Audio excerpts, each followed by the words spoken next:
মাহে রমজানের প্রতি ঘন্টা মিনিট সেকেন্ড হীরামণি মুক্তার মতো। এক এক সেকেন্ড দামি, এক এক মিনিট দামি, এক এক ঘন্টা দামি, প্রতিটা রাত অনেক দামি, প্রতিটা দিন অনেক দামি। রমজান একজন ইমানদার যেন আখিরাত সাজাইতে পারে, জান্নাত অর্জন করতে পারে, তার শ্রেষ্ঠতম সুযোগ রমজান মাস।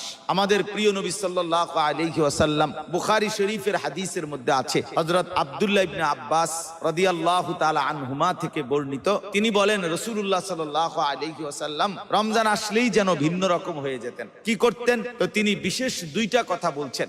মাহে রমজানকে আল্লাহ তাআলা নিজ হাতে যেন ইবাদত দ্বারা আখিরাতের পুঁজি, জান্নাতের সামান দ্বারা যেন আল্লাহ তাআলা নিজ হাতে সাজিয়েছেন।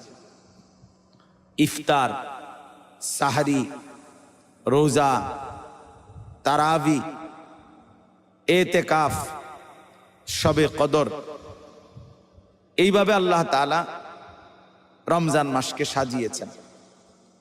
রমজান মাসে আল্লাহ তাআলা রহমত, মাগফিরাত, নাজাতের ভান্ডার যেন খুলে দিয়েছেন, জান্নাতের দরজা খুলে দিয়েছেন, জাহান্নামের দরজা বন্ধ করে দিয়েছেন, সমস্ত শেকলে শয়তান দুষ্ট জিনদেরকে শেকলে বন্দী করে ফেলেছেন। তার মানে চারিদিকে মাহে রমজানে যেন নেকির আয়োজন, চারিদিকে যেন ইবাদতের আয়োজন, মুমিনের দিলে দিলে, কলবে কলবে, জীবনে সব ক্ষেত্রে মুমিনের আখিরাতের এক প্রেরণা, পরকালের এক প্রেরণা মাহে রমজান। এজন্য রমজান মাসকে কদর করা, রমজানের সর্বোচ্চ কদর করা আমাদের উচিত। আমার শায়েখ আল্লামা মুফতি মুশতাকুন নবী কাসিমি বলেন, হযরত বলেন যে মাহে রমজানের প্রতি ঘন্টা, মিনিট, সেকেন্ড হীরামণি মুক্তার মতো। এক এক সেকেন্ড দামি, এক এক মিনিট দামি, এক এক ঘন্টা দামি, প্রতিটা রাত অনেক দামি, প্রতিটা দিন অনেক দামি।